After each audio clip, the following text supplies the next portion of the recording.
Hello friends, welcome to my new video. और आज का टॉपिक काफ़ी इंटरेस्टिंग है। टॉपिक का नाम है 3 biggest financial challenges. Last week Thursday का जो मेरा वीडियो था 3 forces that keep you away from financial abundance, उसके बाद मुझे काफ़ी क्वेश्चंस आए। So one of the bottom line था क्वेश्चंस का कि रिच का डेफिनेशन आप कैसे करते हो, उसके बारे में भी आज के टॉपिक में हम बात करेंगे। So without wasting any further time आज के टॉपिक पे आते हैं कि 3 बिगेस्ट फाइनेंशियल चैलेंजेस कौन से हैं हमारे जनरेशन के ऊपर।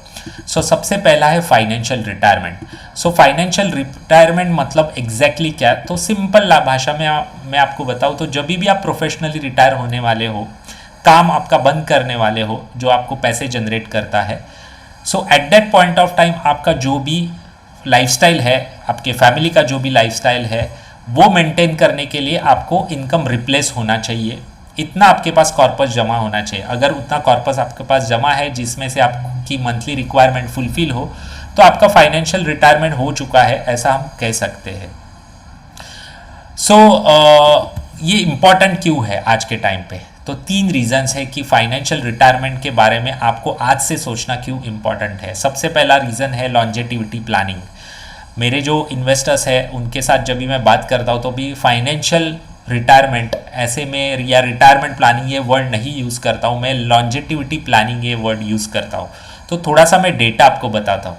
1947 में जब भी इंडिया इंडिपेंडेंट हुआ था, eight that point of time India की जो पॉपुलेशन थी वो 33 करोड़ थी और एवरेज लाइफ एक्सपेक्टेंसी इंडियन आदमी का था 33। आज आफ्टर 75 ईयर्स इंडिया का जो एवरेज लाइफ एक्सपेक्टेंसी है वो 70 हुआ है। ड्यू टू सब एडवांसमेंट हुए हैं, काफ़ी रिसर्च हुआ है, हेल्थ केयर के सिस्टम्स अच्छे हुए हैं। सो मुद्दा ये है, अगर आज आप 30 साल के हो या 35 ईयर्स के हो, तो आफ्टर 25-30 ईयर जब भी आप 60 के हो जाओगे, at that point of time India की average life expectancy approximately 90 to 95 होने वाली है। इसका सिंपल मतलब ऐसा है, अगर आप 30 साल के हो आज, तो 30 to 60 आप जॉब या बिजनेस या जो भी प्रोफेशनल लाइफ है वो कैरी आउट करोगे। 30 साल आप पैसे कमाओगे। पोस्ट 60 to 90 आपको 30 साल विदाउट इनकम निकालने हैं। सो उसके बारे में आज ही के टाइम पे आपको सोचना एक्सट्रीमली इम्पॉर्टेंट है। आज अगर आप देखोगे तो कोई भी बंदा, इंडियन आदमी जब भी रिटायर होता है, ऑन एन एवरेज उसको सिर्फ 10 साल के बारे में सोचना है, 60 to 70, क्योंकि 70 ये इंडिया का एवरेज लाइफ एक्सपेक्टेंसी है। हमारे जब भी रिटायरमेंट होने वाला है तभी 30 ईयर्स के बारे में हमें सोचना है। सो अगर आपने फाइनेंशियल रिटायरमेंट के बारे में नहीं सोचा है, उसके लिए प्लान स्टार्ट नहीं किया है, तो आज ही इमीडिएटली वो स्टार्ट कीजिए। दूसरा मुद्दा क्या है कि फाइनेंशियल रिटायरमेंट के बारे में क्यों सोचना चाहिए, तो हमारी हैबिट्स देखिए, हमारे प्रीवियस जनरेशन की हैबिट्स देखिए। हमारा प्रीवियस जनरेशन कैसे रिटायरमेंट, उनके पास क्या सोच होती थी, हम देखते। 2 स्ट्रेटजीज थी उनकी। सबसे पहली, अगर उनके पास जॉब हुआ करता था तो पेंशन हुआ करता था। 2004 के बाद इंडिया में पेंशन बंद हो चुका है। या फिर दूसरी स्ट्रैटेजी थी, अगर उनके पास जॉब नहीं होता तो वो लोग ज़्यादा बच्चे पैदा करते थे। इंडिया का सोसाइटी वैसे था, 4-5 बच्चे हुआ करते थे, सो दैट उसमें से कोई मेल चाइल्ड बुढ़ापे का सहारा होता था। लेकिन आज के टाइम पे दोनों चीज़ नहीं है, ना पेंशन प्लान्स है, मतलब गवर्नमेंट की पेंशन है या कंपनी की पेंशन है, ना ज़्यादा बच्चे पैदा हम कर सकते हैं, और वैसा एक्सपेक्टेशन रखना हमारे नेक्स्ट जनरेशन से वो भी गलत है। प्लस हमारी हैबिट्स देखिए, 2-3 साल पहले, मतलब 3 साल पहले मेरी मदर का डेथ हुआ, तो वो टाइम पे वो मोबाइल भी यूज़ करती थी। काफ़ी टाइम के बाद मोबाइल यूज़ करना चालू किया एक्चुअली, और मोबाइल भी यूज़ करती थी। वो नॉर्मल CDA में फ़ोन था, वो जो बटन वाला होता है वो यूज़ करती थी। लेकिन आज हम देखिए हमारी आदतें क्या है, हम एप्पल के फ़ोन्स यूज़ करते हैं जिसका कॉस्ट ही, मतलब प्राइस ही ऑलमोस्ट 1 लाख रुपीज़ होता है। सो सडनली रिटायरमेंट के बाद क्या हमारी आदतें हम चेंज कर सकते हैं? नहीं कर सकते। तो हमारा लाइफस्टाइल एक्सपेंडिचर काफ़ी ज़्यादा है हमारे जनरेशन का, जो कि बढ़ने वाला है। इसके लिए आपको फाइनेंशियल रिटायरमेंट के बारे में सोचना चाहिए। थर्ड मुद्दा, क्यों आपको सोचना चाहिए? टैक्सेस। जो ये टैक्सेस होते हैं वो क्यों कलेक्ट किए जाते हैं? जैसे मैंने लास्ट वीडियो में भी आपको कहा, इंफ्रास्ट्रक्चर प्रोजेक्ट्स बनाती है गवर्नमेंट, या जो भी डेवलपमेंट होती है गवर्नमेंट के तरफ से, वो कर्जा लेके होते हैं।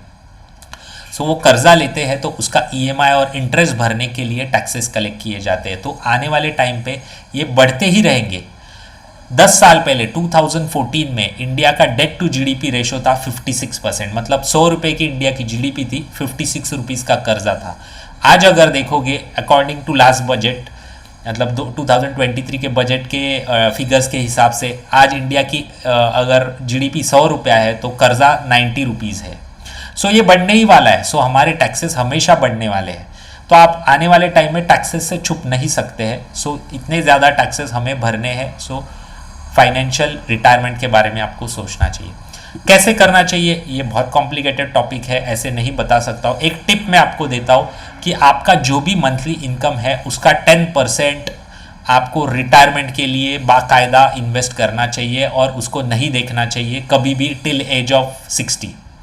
सैडली लास्ट 7-8 साल में मैंने काफ़ी मेरे इन्वेस्टर्स को देखा है कि रिटायरमेंट के लिए फंड्स म्यूचुअल फंड में इन्वेस्ट करना स्टार्ट करते हैं, लेकिन लाइफ के उतार चढ़ाव में फाइनेंशियल स्ट्रेस आ जाता है और वही पैसे वो निकालते हैं। उनको लगता है कि जब भी मैं पैसे आएंगे तभी मैं रिटायरमेंट के लिए प्लानिंग करूँगा।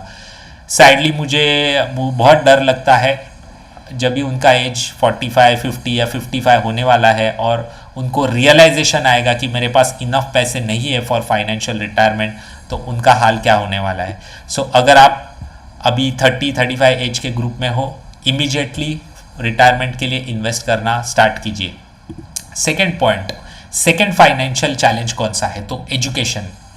सो आपके मन में ख्याल आएगा एकेडमिक एजुकेशन, मतलब आपके बच्चों का education.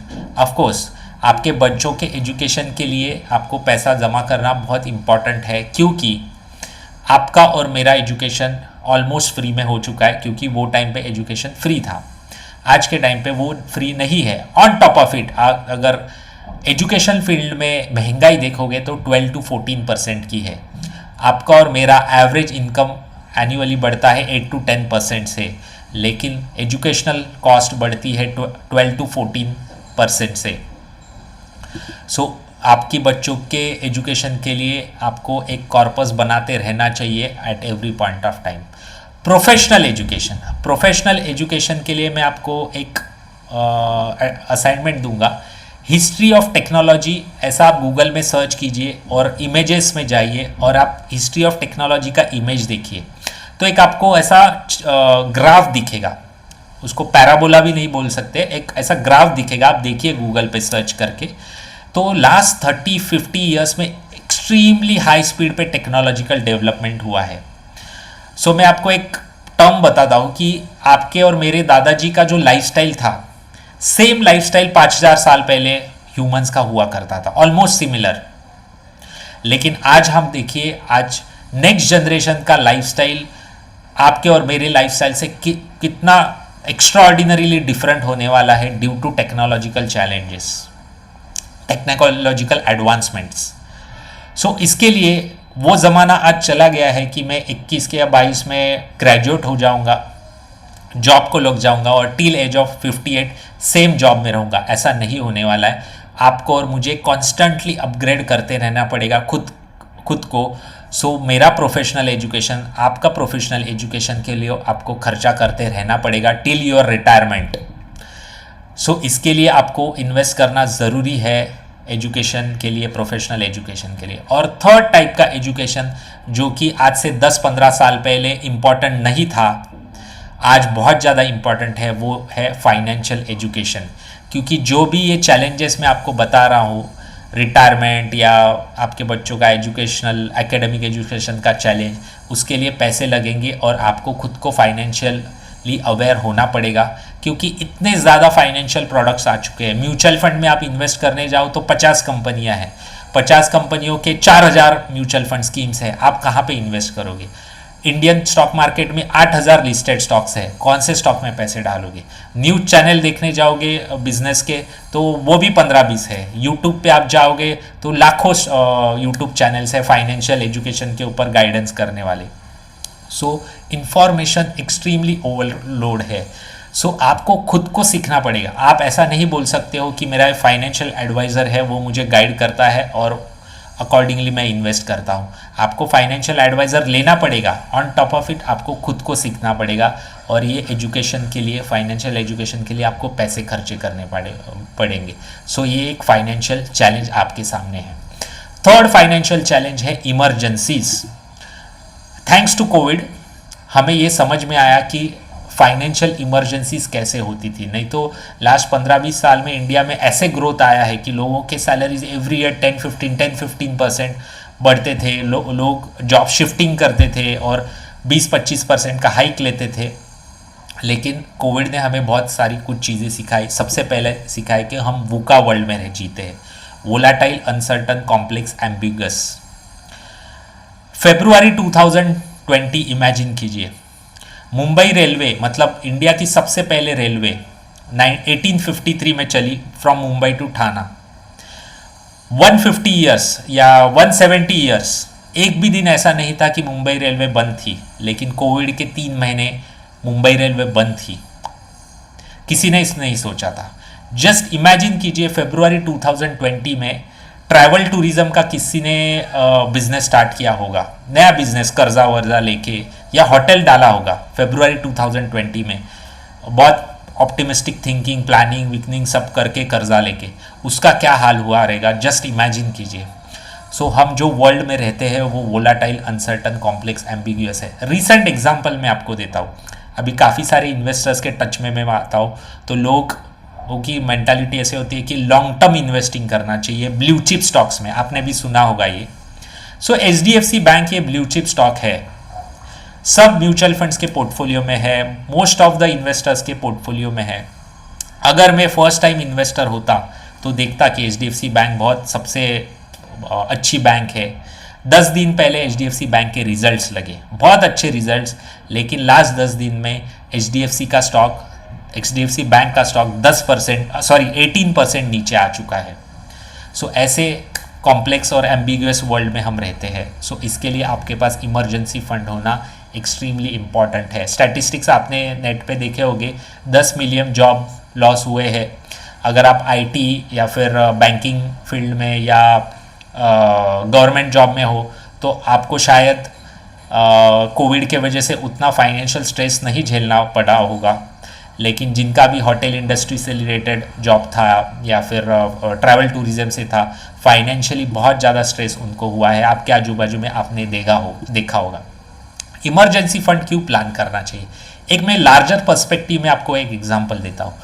All across the world government को जो डेट है, मतलब जो कर्जे है, वो बहुत ज़्यादा बढ़ चुके हैं। इंडियन गवर्नमेंट का मैंने जैसे आपको बताया 2014 में 100 रुपये के GDP पे 56 रुपीज़ का कर्जा था। आज वो 100 रुपये के GDP पे कर्जा हो गया 90 रुपीज़, और ये बढ़ते रहने वाला है।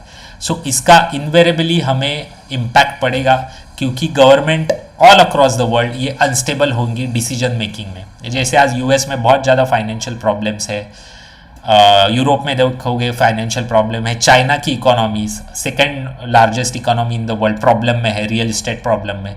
सो गवर्नमेंट प्रॉब्लम में आएगी तो ऑटोमेटिकली हमारा लाइफ भी प्रॉब्लम में आ सकता है, फाइनेंशियल लाइफ। सो इसके लिए इमरजेंसी फंड प्लान करना चाहिए।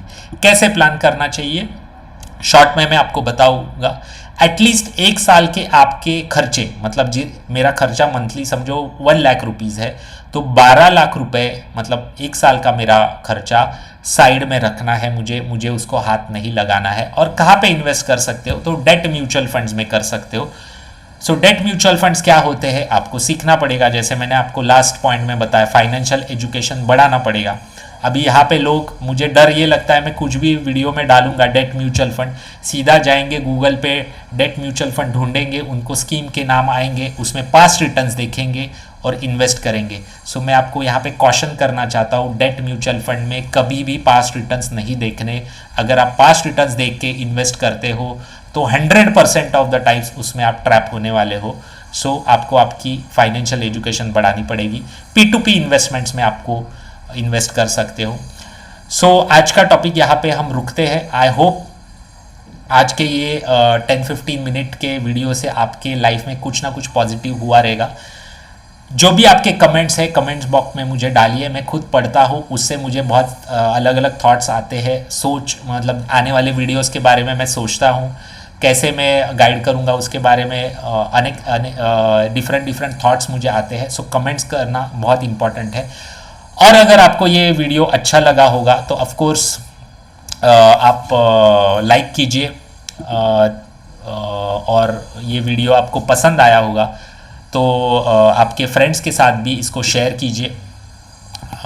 मेरा चैनल जो है, वापस मैं आपको बताता हूँ, मंडे और थर्सडे को मैं एवरी वीक मंडे थर्सडे को न्यू वीडियो में लॉन्च करता हूँ।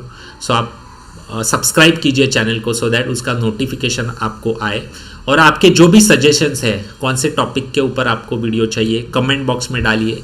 सो thank you very much and stay tune to my channel the happiness culture. Thank you.